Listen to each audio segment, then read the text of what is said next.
Hey guys, Whiskey Walt here. Thanks for joining me on episode 1 of my endless journey. So some of you all may have tried coming back, dabbled, and just try to figure out where the heck the game's gone. We all know Ultima Online has a heck of a learning curve, and if you've been out of the game for a minute, it might be a little difficult to come back. I know I certainly have. I played heavily back in the early 2000s and left shortly after T2A was over. And the best way I can kind of sum things up is this is Goodman's Rune Library on Atlantic. This was the library back then. There's maybe, on a generous estimate, 50 books in here. But let's go to the new one.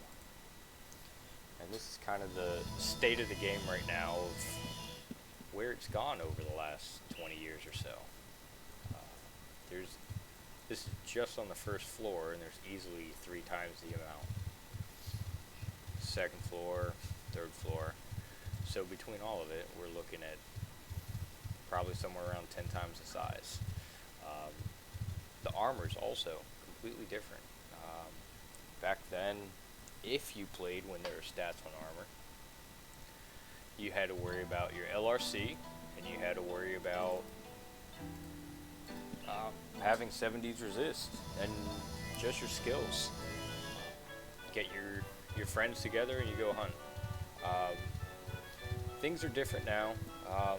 What a lot of people will end up running into is, especially on Atlantic, the cost of entry into the game is quite significant. So I'm on my original account that was created early 2000s, and just me coming back here and there for a month or two over the years, kind of lost. Don't really know much of what's going on. I did some high C stuff for a little bit. I really enjoyed that. You'll also notice that I'm on the 3D client, not the 2D client. Don't hang me over that. Just the quality of life features. I know, and it sounds like a broken record, I'm not a fan of the graphics either. It's just quality of life kind of trumps things, and you do get used to graphics. And some of the stuff does actually look pretty cool. So I decided to start completely fresh.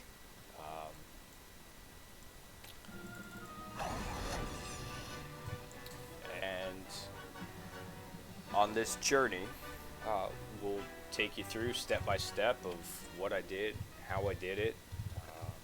Hopefully it's helpful to you.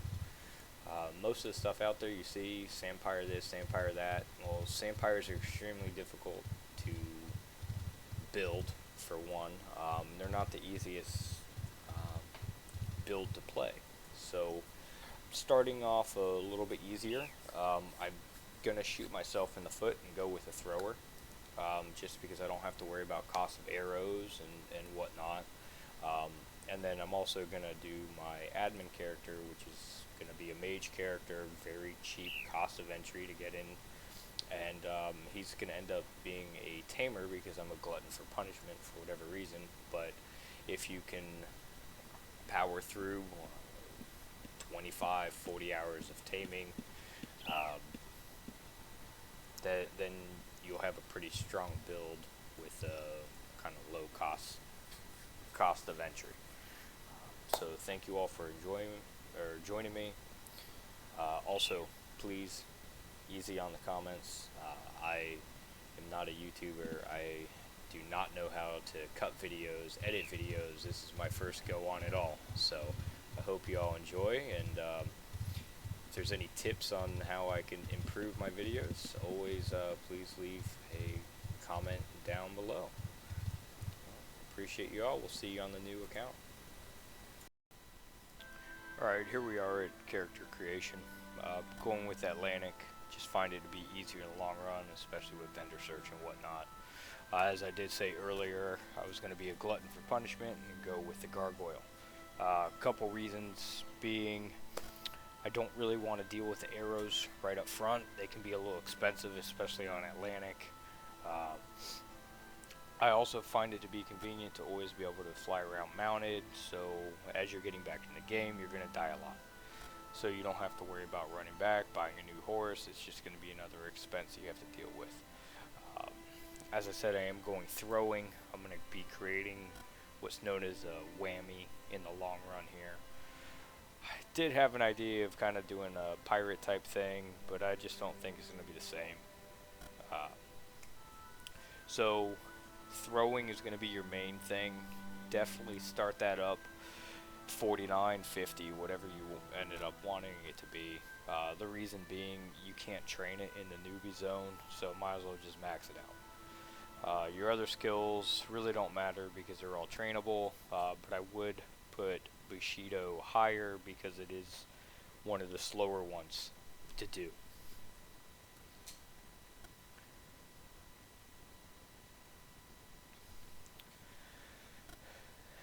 You can take your time going through the things. If you didn't play before or don't have much experience with them, the art on the gargoyle is really not the greatest. You can do whatever you really want. They're just going to end up looking ugly no matter how you go about it. But there are some interesting color schemes with them and whatnot. Just because I go by WhiskeyWalt and I generally sip on some whiskey while I play my games at the end of the day here, we're going to go ahead and name this dude Devil's Cut. Just a couple housekeeping rules here. The number one thing that I'm going to be doing is no handouts, and I'm also not going to be doing any events, so this video will, for lack of a better term, be timeless. Some of the events can be very lucrative and make money very, very quickly, but not everyone's going to be starting at the same time, so we're not going to do that. We're going to do no handouts. I'm just going to try to make this as fair as possible. We're going to first start with two builds, one being this, a thrower, the other is going to be a mage, which we're going to end up making him a tamer, because again, I'm a glutton for punishment, but it is very rewarding. My first milestone is going to be to hit 1,000,000 gold, and once I hit 1,000,000 gold, I will go ahead and place a house at that point. Then we'll also go into the second phase of things where a crafter is created. Crafters without a house is very difficult.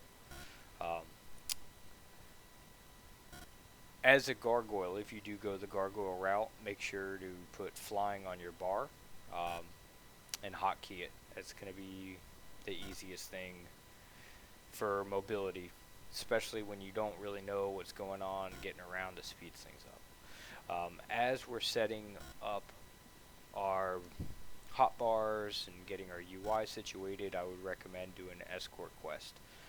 You can do them every 5 minutes. That's 500 gold every 5 minutes. It certainly beats whacking on the zombies and skeletons for 30 gold at a time. If you haven't done an escort quest before, there's various NPCs around the city with the exclamations over their head. Just double click on them, accept the quest, and they'll tell you where you want to bring them. Usually doesn't take anything more than a minute. And then the timer starts again, and just do it every 5 minutes.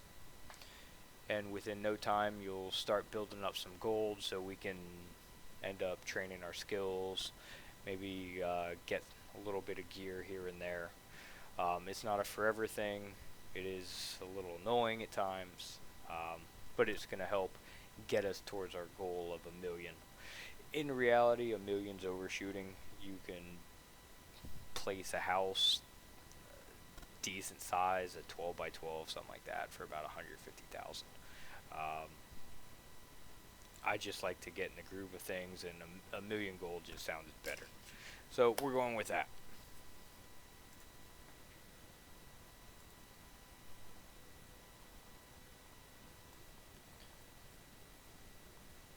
Alright, so now we're going to start setting up our skills here. So if you select a skill, right click on it, you can add it to custom tab. Just makes keeping track of your skills a little bit easier if you just spend a couple minutes up front getting that done. Go ahead and turn down everything that you don't need. Um, you'll see in the video I turned down focus and meditation. I changed that later. Reason being, when you're training Bushido and Chivalry, you do use mana, and having the passive regen from those skills does greatly improve that mana regeneration to help you overall while training. When everything's kind of coming towards the end, then we'll set those down. Hopefully at that point we'll have some gear with some mana reduction or mana regeneration or whatnot, to kind of offset that mana cost that we're going to see. In the process also, don't forget every 5 minutes or so to run and do a escort quest, just so we can keep the income coming in during downtime. Alright, so with the money that we've made so far, let's start training up some of our skills here. You can train up to 40 for most skills if you have enough money. We should have enough for everything, plus put a little bit into Chivalry.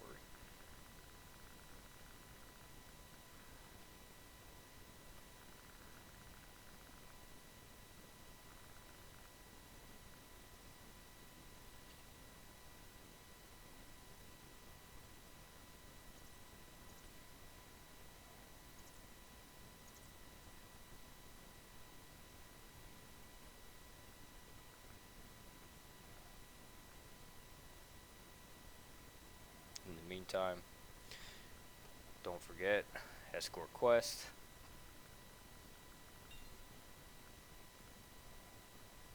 Because believe it or not, that extra 500,000 actually goes a long way with Chivalry.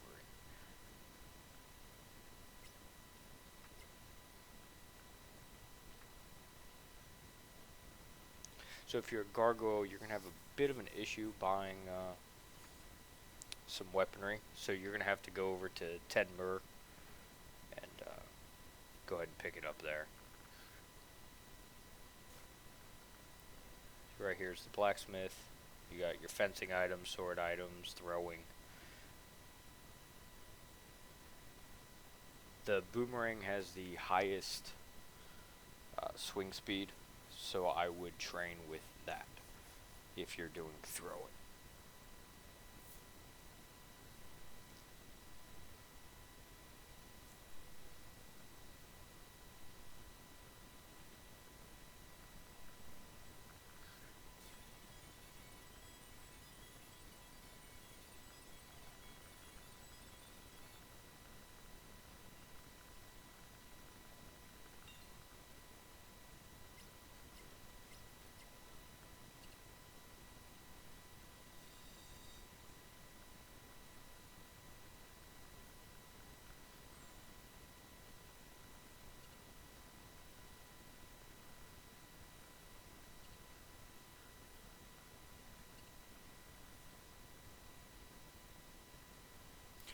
Here I'm going through, I'm setting up the hotbar, grabbing some useful macros.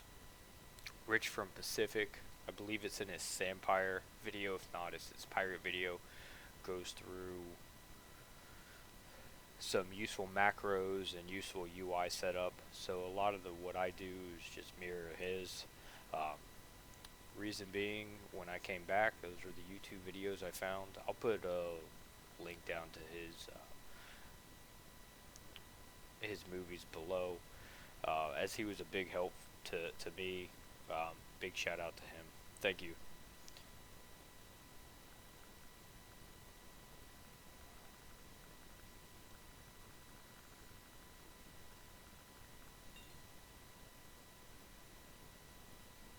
Alright, so we got a lot of the admin stuff done. So we're going to do a little fighting now. Now, in this, because I'm leveling healing, I'm intentionally getting hit. I do start leveling swords, but that will end up getting dropped. It just helped with leveling healing a little bit. If you are going the healing route, especially if you're throwing, you can be in melee range and get hit, so you can help level that a little bit if you want to go the healing route.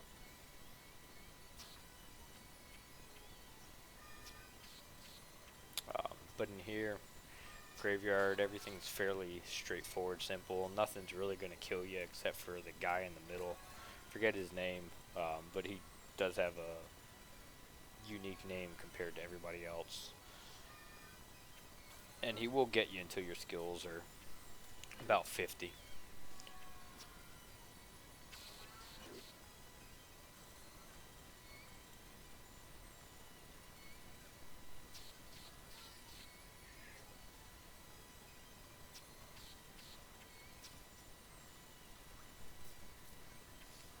While doing this, if you're leveling Bushido, make sure you use your, I believe it was confidence that I was using at the this skill level, until you can start using lightning strike.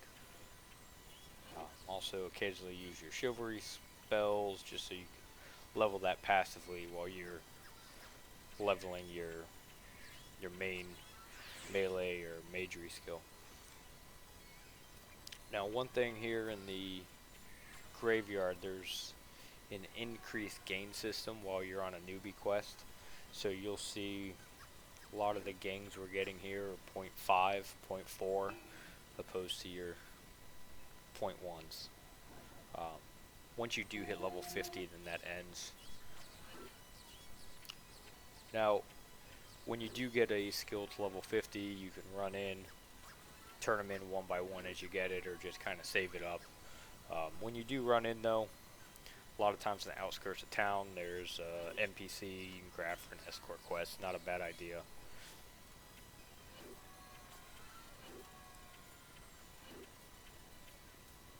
Just because the level up noise can be a little bit annoying after you get level 50. If you do the focus quest, I do suggest turn that in right away, because if not, that thing's going to be going off left and right.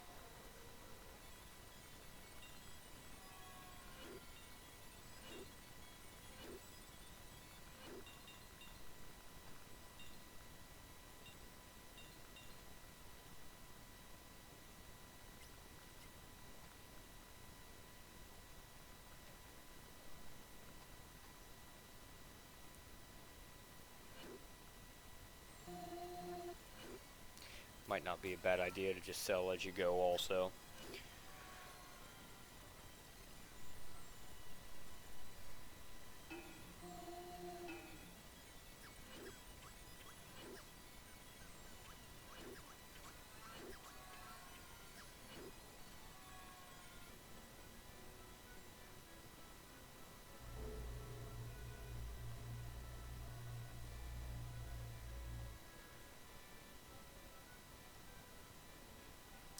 Now, to level your resist skills, you all may remember this. It's been in the game for a very, very long time, and I know there's been a lot of videos on it, so I'm not going to beat a dead horse.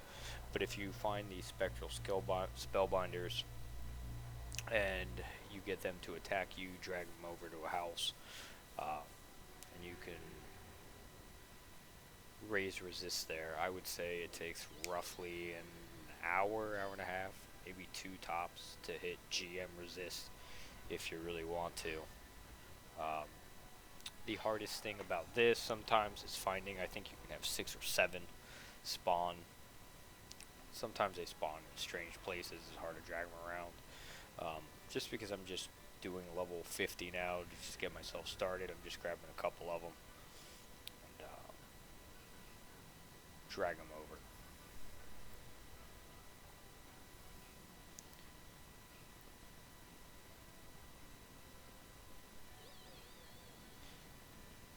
Other times it can be frustrating because it is such a popular way to level resist. Sometimes you'll have somebody that's already doing it and you have to wait around for them to finish up. One real positive note I have to say about this game is the lack of griefing when it comes to it. And all the years, all the times that I've done this, I've never had somebody come and kill my spellbinders. and I've never seen anybody do it either. I'm sure it happens. I mean, there's griefing in every game, but I feel if this is Warcraft, it would almost be a sure thing every time you set it up.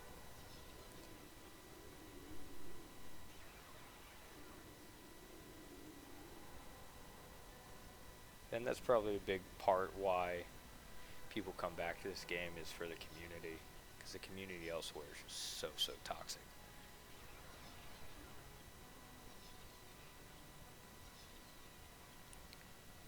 But here we are, we're finally arriving to this little white building.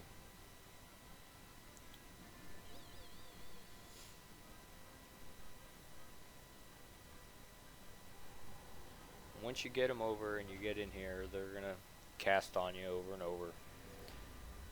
They'll do mana drain, they'll do various curses, none of which that actually damage you, which makes this a perfect process to level this skill. While you're here, not a bad idea to use Chivalry skills, Bushido skills, so you can get 2 birds, 1 stone. Well, I guess in this scenario it would be 3 birds, 1 stone. So raising, resist, Chivalry, Bushido. If you have other casting skills, of course you can use those as well.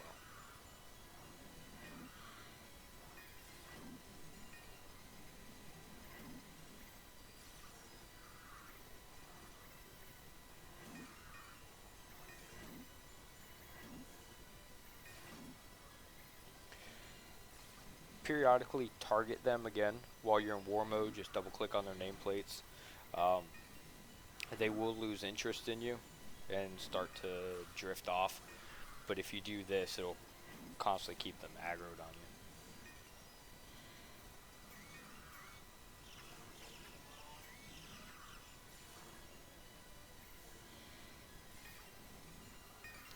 you. And then whenever you're done, just be nice, kill them off, so other people can end up using this trick if they want to.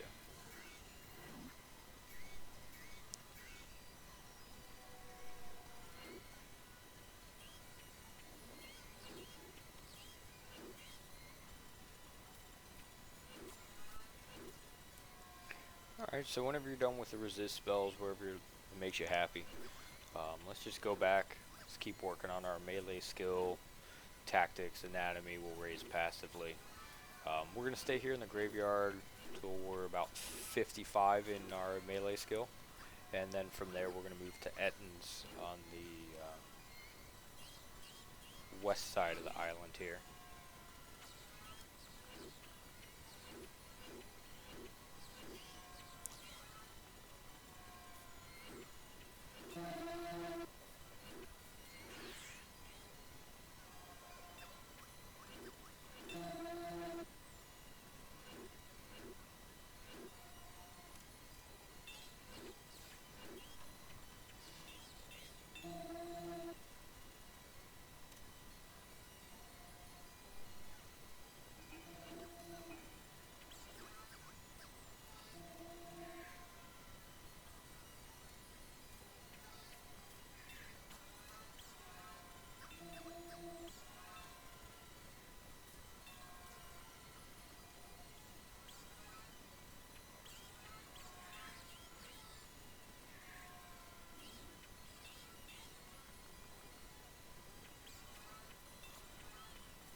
I know it may sound tedious also, just looting 30 gold at a time off these guys, but it really does add up, and we need everything right up front here. When we create our next character, we're going to get a LRC suit pretty much right off the bat. You can get for relatively cheap. So making 5,000 or so in that time really isn't that bad, especially if you just loot everything.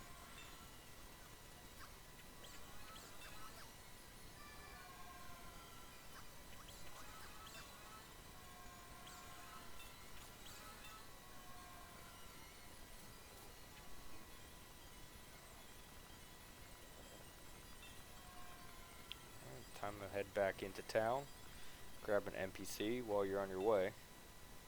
This for the extra 500. Now that we have a little bit more money, let's go tithe some more gold.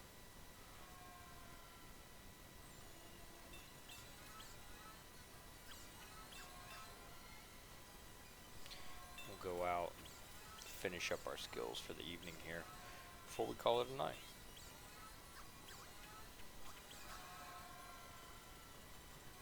The easiest way to get through the grind, just set yourself small goals for each evening and make them achievable. If not, it might go a little crazy. But let's go ahead and turn in our newbie quests. Again, if you're an elf or human, you find these items useful. Other than the focused and resist quest, there's really nothing useful to us.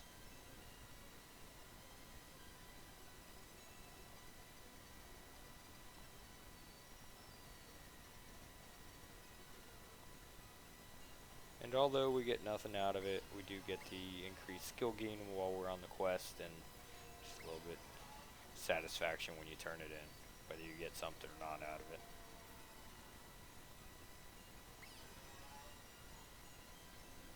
Gargoyle can dream, right?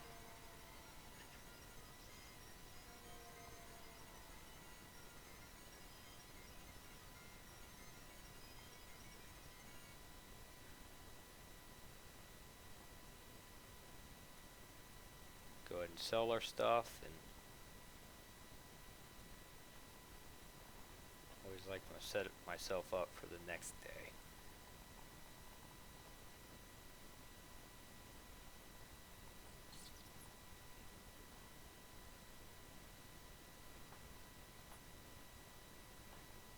And one more escort quest, just for good measure. Should really just title this how to do escort quests. You make 1,000,000 gold, 500 gold at a time.